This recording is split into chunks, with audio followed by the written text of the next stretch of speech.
the book of Revelation, or you never want to get in the book of Revelation. There's always two types of people, and you can tell that sometimes from their posts on Facebook, can't you? Some people are always focusing on the Antichrist and the mark of the beast and that, and then others are like, no, we don't want to be talking about that stuff. Which one is right? Which one are right? I don't think either are. I think it's not a book that we should camp in continually, but actually it's a book that we shouldn't refrain from. It's a book that we should really read, because actually, as we'll see in a moment, it's a special blessing that's promised to the ones who read this, and to those who hear it, and to those who do it. It's a really important book for us. And I would say this. Hello. Oh, no, I don't need that. You just try and follow me the best you can. Is that all right? Yeah, that's okay. So there's two books that the devil hates. I mean, actually, he probably hates them all because they're the Word of God. But two books in particular is Genesis and Revelation, the bookends, really, of all the content. And why Genesis? Because it tells you how Satan came, how he got his authority, what he's up to, yeah? And then in the book of Revelation, it shows you that this is, at the end, in Revelation 20, it's the devil gets sorted out big time. So really, we know it's a win-win for us, because actually, at one time, although he's loosed on this earth for a season, he's up to all sorts of mischief. Sometime in the future, he's going to get sorted out, and we're not going to have that. There's going to be no sin, there's going to be no pain, no crying, and all that stuff, and no Satan to hound us daily. That's going to be a wonderful day. So it's really those two books. I remember this teacher that was putting out tapes. This would have probably been back in the 80s. Every time he would do a teaching on Revelation 20, these tapes would be the ones that came back. There'd be something that happened to the tapes, always. Some sort of weird foreign voice over it, or some crackling and that. Because seems to me that the devil didn't want anybody knowing about the fact that one day he is going to be thrown into the lake of fire. So really, I was in trepidation this week because I thought, okay, but I say, I'm just praying Lord's protection. Jesus is Lord. This vision of him, I have nothing to worry about, because Jesus is the one who is walking among his churches. He's the one who's Lord. So the book of Revelation, now I just want to say this, we're not going to go through the whole book. You probably think, phew. We're just going to go perhaps through the first 4 chapters and then jump to the end. The reason being is because I don't think probably have the time to address the other chapters, because the imagery in it it will take a lot of wrestling through. But it might be something that we do in our life groups later. But I would just recommend you to read it for yourself. All right, that's where we're going. So the overview of this book. Okay. In chapter 1 here, we've got the Jesus in his person and his power. That's what it shows. And then this vision that he says, actually Jesus is the one who says, write a letter to the church. In chapter 2 and 3, we have a letter to 7 churches, and that's what we're going to be focusing on. In chapter 4, you've got the throne room of God, and you can see the elders there on the thrones, and they're bowing down to Jesus. And in chapter 5, it talks about who is worthy to open this scroll. Yeah, and then there's thousands upon thousands of angels who are saying, yes, he's the one who's worthy, the lamb that was slain. And then from that, it gets a bit chaotic. I've written down there, I'm not even going to go there. I just want you to read it. All right, I want you to read it and unpack it. But it's a book, it's a prophetic book, a book of prophecy. Now, just a bit about the background of Revelation. Does anybody know what emperor was reigning at the time of this, when this letter was written? Testing your history here now. Who? No. It was after Nero, so it was a guy called an Emperor Domitian. Have you heard of him? Maybe not. He was an unsavoury character. Why was he unsavoury? He was favoured by the people. He was favoured especially by the army, because he gave the army a pay rise, like 1/3. So you're going to be in their good books, aren't you? And he was favoured by the people because he put on these games. I don't know if you've seen the film Gladiator. You know, people loved the games. They loved, all that fighting and the gore and things like that. And that's how he won the favour of the people. And he won the army because of the money he paid them. But he was a bit of a rascal to the Senate and the elite. It's kind of like a modern day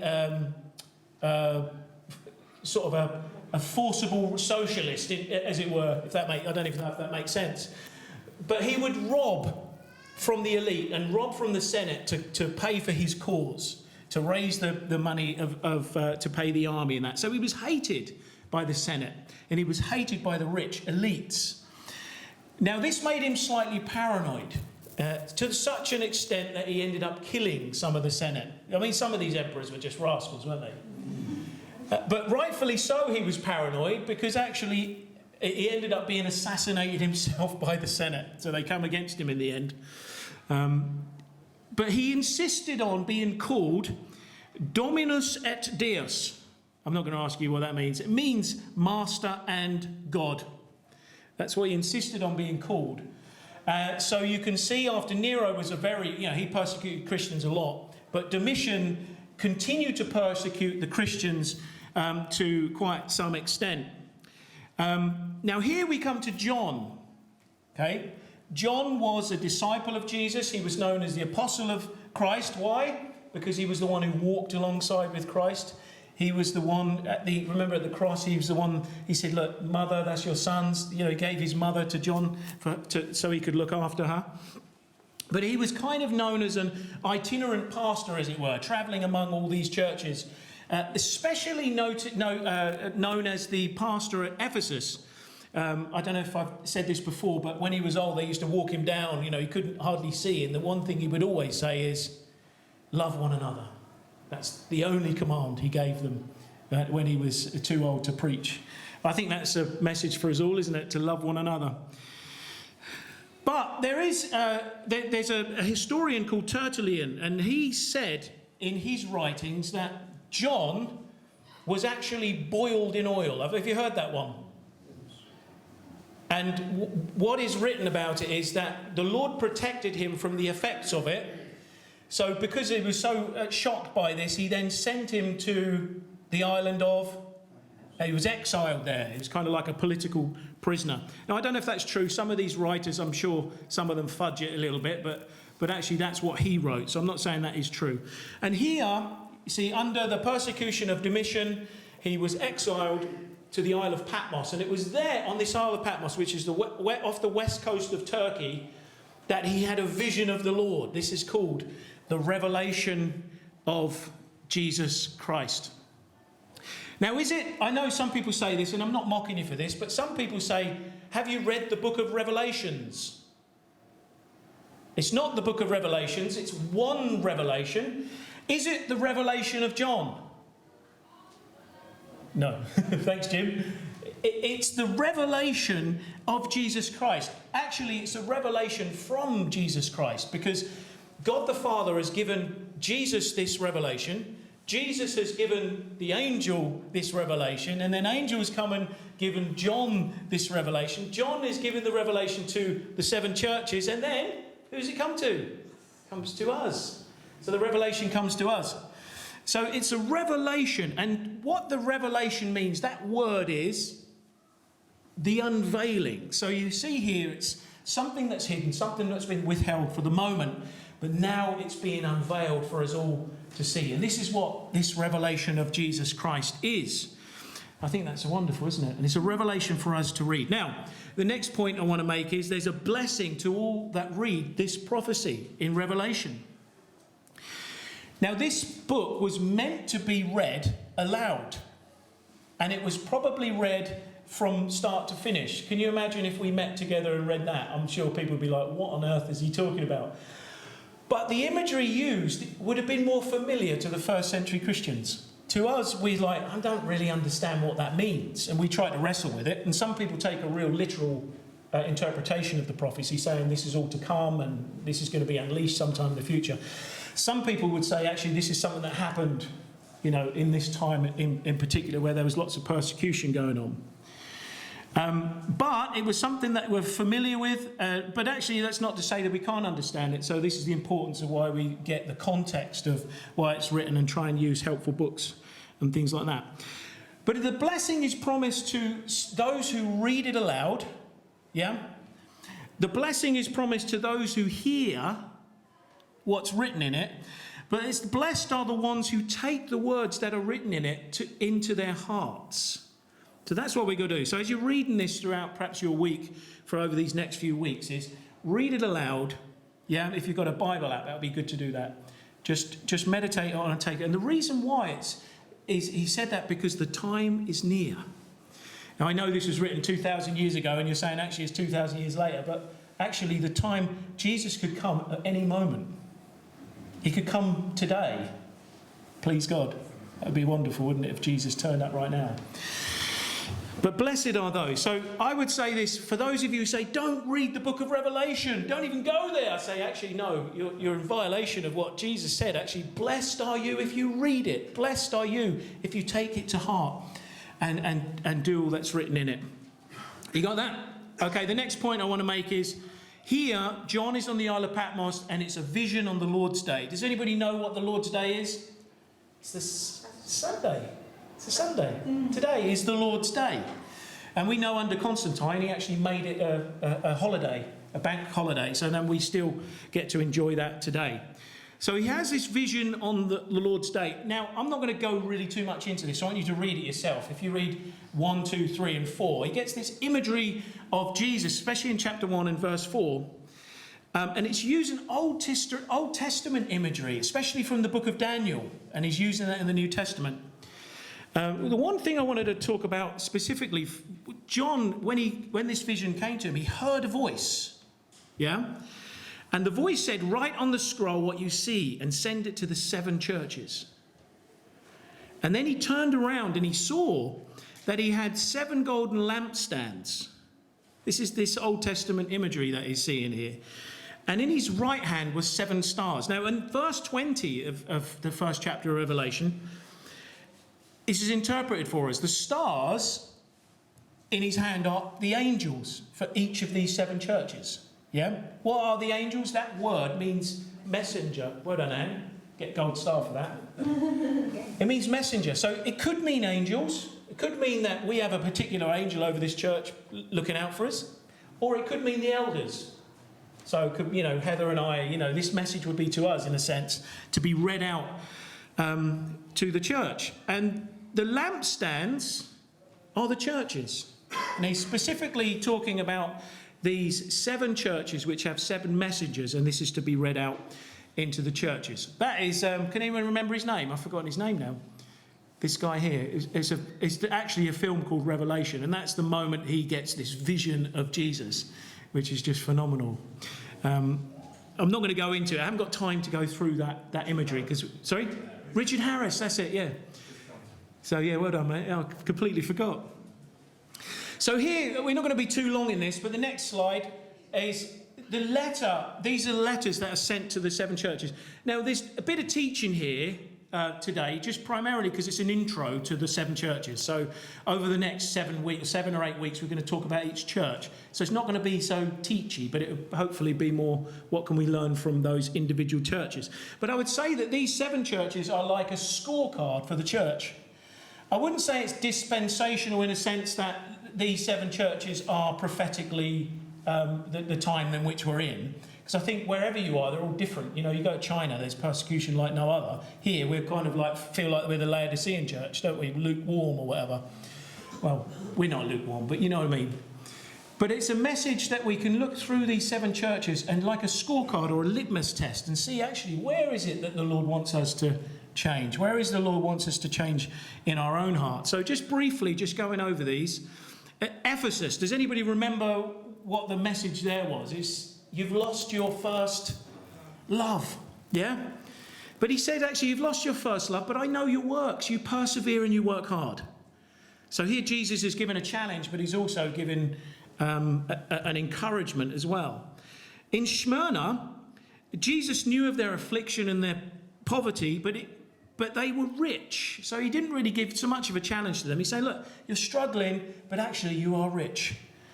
And he said, don't be afraid of what you're about to suffer. You will get the victor's crown. What an amazing encouragement that is to Smyrna.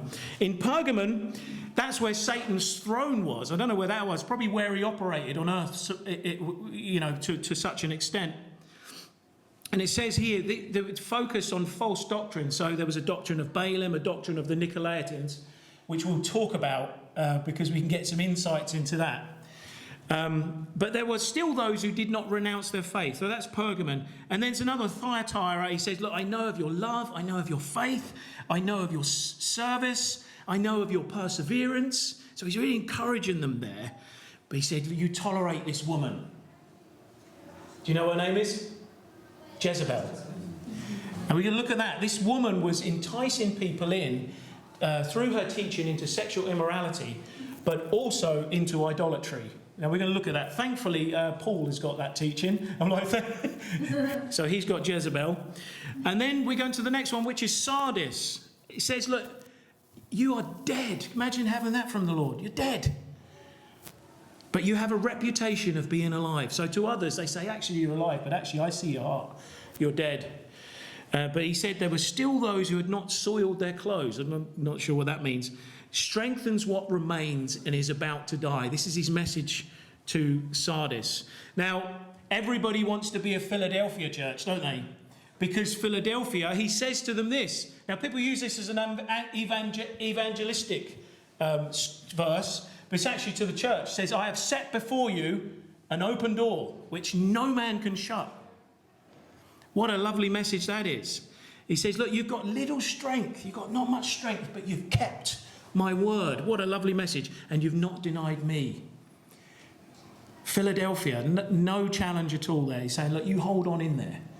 You keep on going. And then there's the Laodicean church, which somebody prophetically say that this is the church today. But I say it depends where you live. The lukewarm church. And Jesus said, look, I'd rather you be hot or cold. But actually, you're lukewarm.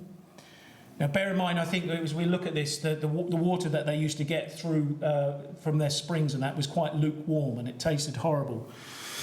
But he says this, buy from me gold refined and anoint your eyes with eye salve so that you can see. So here he's giving them a challenge. But he's also... he's saying them, look, you need to come to me. So that's just a snapshot of where we're going. That's a snapshot of all the churches. It's quite exciting, isn't it? Because I would say Jesus doesn't only challenge us, but he's looking for areas to encourage us. So he's not just there with his, his ruler trying to slap us, but he's actually trying to encourage us. Now here, the encouraging thing is, next slide, is that this is the message for today, really, that Jesus is walking among the churches. In chapter 2, verse 1, it says he's walking among the churches. That's what it says. In verse 1 to 17, it shows us who we're dealing with here. He said, do not be afraid. I am the Alpha and the Omega. What does the Alpha and Omega mean? Graham, he's the beginning and the end. That's the Alpha is the beginning of the Greek alphabet and Omega is the end. He says, I am the living one. I was dead, but now I'm alive. That's really exciting, isn't it? And he holds the keys to death and Hades. Does anyone know what Hades is? Hades is a sort of waiting place before the end times. Yeah, it's like people call it hell. Let's interpret that in the NIV. But he's got the keys to death. So even though we might breathe our last breath, we enter into the Lord's presence. We don't die. We live forevermore. That's amazing, isn't it? And then through him, we have no chance of going to Hades. We're going to be in paradise with the Lord. And he says in chapter 1, verse 5, he says he's the ruler of the kings of the earth.